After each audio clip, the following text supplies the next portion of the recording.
Assalamualaikum warahmatullahi wabarakatuh. Kami dari kelompok 1 akan mempresentasikan tentang hubungan pusat dan daerah. Perkenalkan, nama saya Cindy Agustina Yufaiza. Saya Kariski Amelia. Saya Pipit Puspitasari.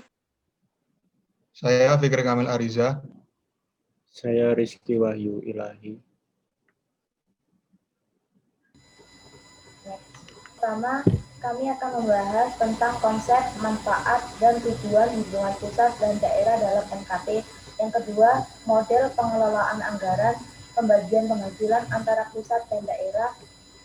Yang ketiga, pembagian tugas dari hubungan pemerintah daerah dan pemerintah pusat. Yang keempat, mekanisme transfer keuangan antara pusat dan daerah. Yang kelima, faktor yang berpengaruh terhadap transfer pusat ke daerah. Dan yang terakhir, mengukur sentralisme versus desentralisasi dalam manajemen keuangan. Yang pertama akan dipresentasikan oleh teman saya.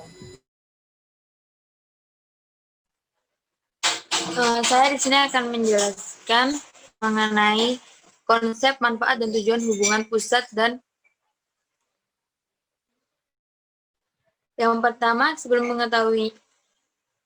mengetahui hubungannya, kita harus mengetahui tentang apa arti pemerintahan.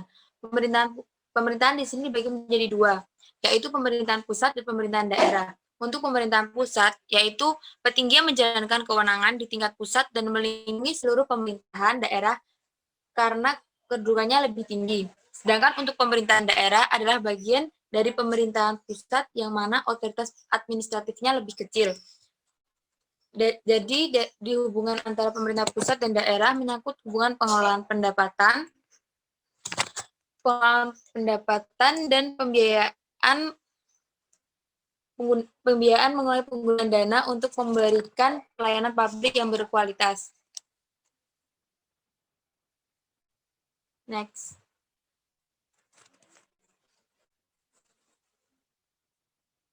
Setelah mengetahui tentang pemerintahan, kita juga harus mengetahui tentang manajemen keuangan publik. Manajemen keuangan publik adalah kegiatan atau aktivitas dari pemerintah yang berhubungan dengan pengelolaan urusan keuangan negara, khususnya finansial, mulai dari pengeluaran, penerimaan, dan pengadaan pembiayaan. Next.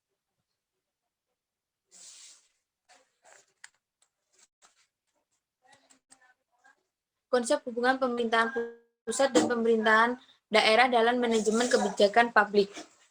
Konsepnya itu ada dua, yaitu hubungan administratif dan hubungan kewilayahan. Hubungan administratif yaitu kebijakan penyelenggaraan pemerintahan daerah sebagai kesatuan sistem administrasi negara. Sedangkan untuk hubungan kewilayahan yaitu adanya daerah otonom yang menjadikan wilayah Indonesia adalah satu kesatuan yang bulat, sehingga daerah pun menjadi wilayah kesatuan negara yang bulat. Dari hubungan tersebut diatur sedemikian rupa melalui kewajiban pemerintahan pusat mengalokasikan dana perimbangan kepada pemerintah daerah, sehingga sumber keuangan yang melekat pada setiap urusan yang diserahkan ke daerah menjadi sumber keuangan daerah. Next.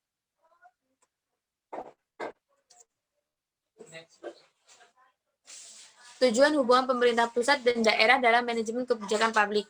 Yang pertama adalah meningkatkan efisiensi dan efektivitas.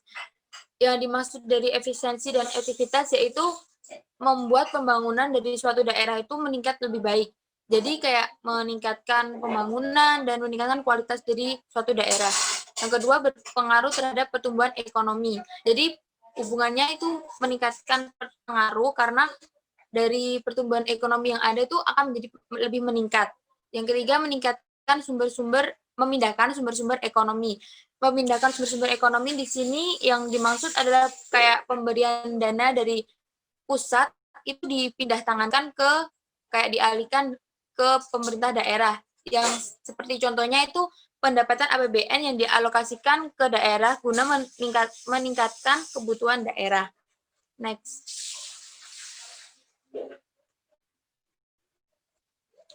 Manfaat hubungan pemerintah pusat dan daerah.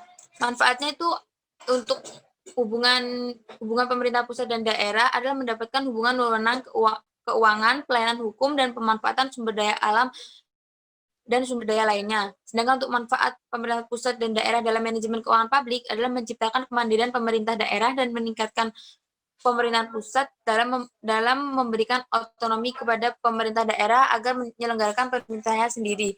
Jadi tujuan manfaatnya sendiri itu untuk membuat pemerintahan itu bisa mandiri karena mereka bisa menjalankan pemerintahannya sendiri dengan kayak mengatur lebih ke yang kemampuannya.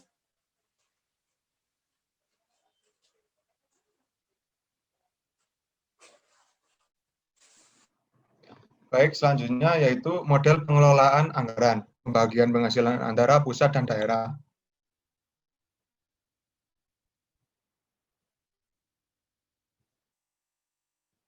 Yang pertama adalah dana bagi hasil atau DBH. Dana bagi hasil merupakan dana yang bersumber dari pendapatan APBN yang dialokasikan kepada daerah berdasarkan angka persentase tertentu untuk mendanai kebutuhan daerah dalam rangka pelaksanaan desentralisasi. DBH ini bersumber dari DBH pajak dan DBH sumber daya alam. DBH pajak adalah bagian daerah yang berasal dari penerimaan pajak bumi dan bangunan atau PBB, biaya perolehan hak atas tanah dan bangunan atau BPHTB, pajak penghasilan pasal 25 dan pasal 29, wajib pajak orang pribadi dalam negeri atau WPOPDN, serta pajak penghasilan pasal 21. Selanjutnya yaitu jenis-jenis DBH. Yang pertama adalah DBH PBB, yaitu berdasarkan Peraturan Pemerintah Nomor 55 tahun 2005 tentang dana pembangunan, penerimaan negara dari OPB dibagi dengan 10% untuk pemerintahan dan untuk pemerintahan daerah sebanyak 50%. Bagian pemerintah tersebut dialokasikan seluruh kabupaten dan kota dengan pembagian sebagai berikut. 6,5% dibagi secara merata pada seluruh kabupaten dan kota, dan 3,5% dibagikan sebagai insentif pada kabupaten. Yang selanjutnya adalah DBH BPHTB, yaitu penerimaan dibagi dengan imbangan 20% untuk pemerintah dan 80% untuk daerah. Untuk rinciannya itu pertama 16% untuk provinsi yang bersangkutan, yang kedua 64% untuk kabupaten atau kota yang bersangkutan. Yang ketiga adalah DBH PPH, WPOPDN, dan PPH pasal 21. Penerimaan negara ini terdiri dari pajak penghasilan yang dibagikan kepada daerah sebesar 20% dengan rincian yaitu A 6% untuk kabupaten atau kota yang wajib pajak. Yang kedua yaitu 3,6% untuk seluruh kabupaten atau kota dalam provinsi.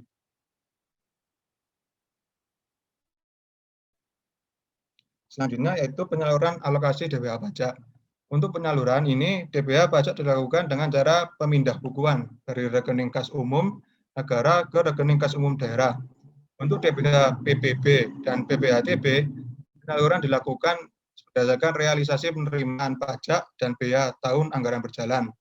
Khusus untuk penyaluran DBH PBB dan PPHTB, untuk daerah dilakukan secara mingguan.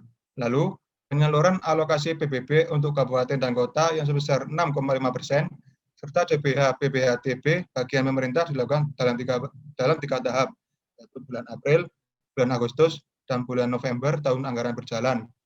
Sedangkan penyaluran BPH PPB bagian pemerintah sebesar 3,5% dilakukan pada bulan November. Yang selanjutnya adalah pajak penghasilan pasal 25. Pajak penghasilan 25 ini teratur dalam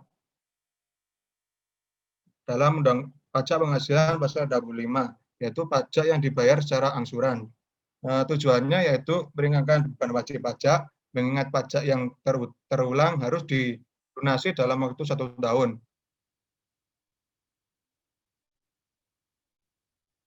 Untuk tarif pajak penghasilan pasal 25 yaitu yang pertama, wajib pajak orang pribadi pengusaha tertentu atau WPOPPT. yaitu melakukan usaha penjualan barang, baik grosir maupun eceran, serta jasa dengan atau lebih tempat usaha. PPh 25 dibagi OPPT sama dengan 0,75% dikali omset bulanan tiap masing-masing tempat usaha. Yang kedua yaitu wajib orang pribadi selain pengusaha tertentu atau WPO PSBT, yaitu pekerja bebas atau karyawan yang tidak memiliki usaha sendiri. Selanjutnya yaitu batas waktu pembayaran PPh pasal 25. Jika batas waktu penyetoran jauh pada hari libur, termasuk jatuh pada hari libur termasuk Sabtu, Minggu, hari libur nasional dan pemilihan umum, maka pembayaran dapat dilakukan pada hari berikutnya.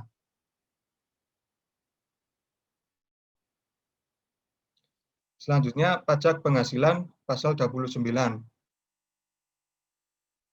Pajak ini menurut UU nomor 36 tahun 2008, pajak penghasilan 29 adalah PPh kurang bayar yang tercantum dalam seperti tahunan PPh, yaitu sisa dari PPh yang terutang dalam tahun pajak yang bersangkutan dikurangi dengan kredit PPh.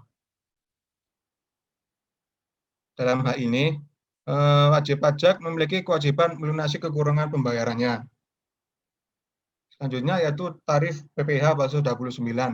Yang pertama itu wajib pajak orang pribadi pengusaha tertentu atau WPO PT. Yang pertama, PPh 25 yang sudah dilunasi itu dikali 0,75% jumlah penghasilan atau omset per bulan. Yang kedua, PPh 29 yang harus dilunasi sama dengan PPh yang masih terutang. Yang kedua, wajib pajak badan atau WPB. Unsur yang pertama itu angsuran PPh sama dengan terutang pajak yang terutang tahun lalu kali 12. Yang kedua yaitu PPh 29 yang harus dilunasi sama dengan PPh yang terutang dikurangi angsuran PPh yang 25.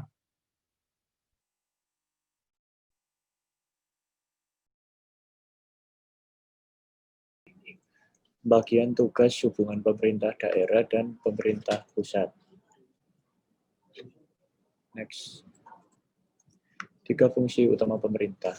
Perimbangan keuangan antara pemerintah dan pemerintah daerah mencakup pembagian keuangan antara pemerintah dan pemerintah daerah secara proporsional, demokratis, adil, dan transparan dengan memperhatikan potensi, kondisi, dan kebutuhan daerah. Fungsi distribusi sendiri mengartikan bahwa pemerintah memiliki peran dalam hal pemerataan atau distribusi pendapatan masyarakat. Tujuannya agar tidak ada ketimpangan dan kesenjangan ekonomi yang terlalu mencolok antara penduduk di negeri ini. Fungsi stabilisasi. Fungsi ini mengartikan bahwa pemerintah memiliki peran dalam menciptakan kestabilan ekonomi, sosial politik, hukum, serta pertahanan dan keamanan. Tujuan dari fungsi ini sendiri agar menjaga perekonomian, nilai tukar rupiah, dan arus investasi agar tetap positif. Fungsi alokasi. Fungsi ini memiliki arti bahwa pemerintah berfungsi sebagai penyedia barang dan jasa publik, seperti pembangunan jalan raya, jembatan, penyediaan fasilitas penerangan, dan telepon umum. Next.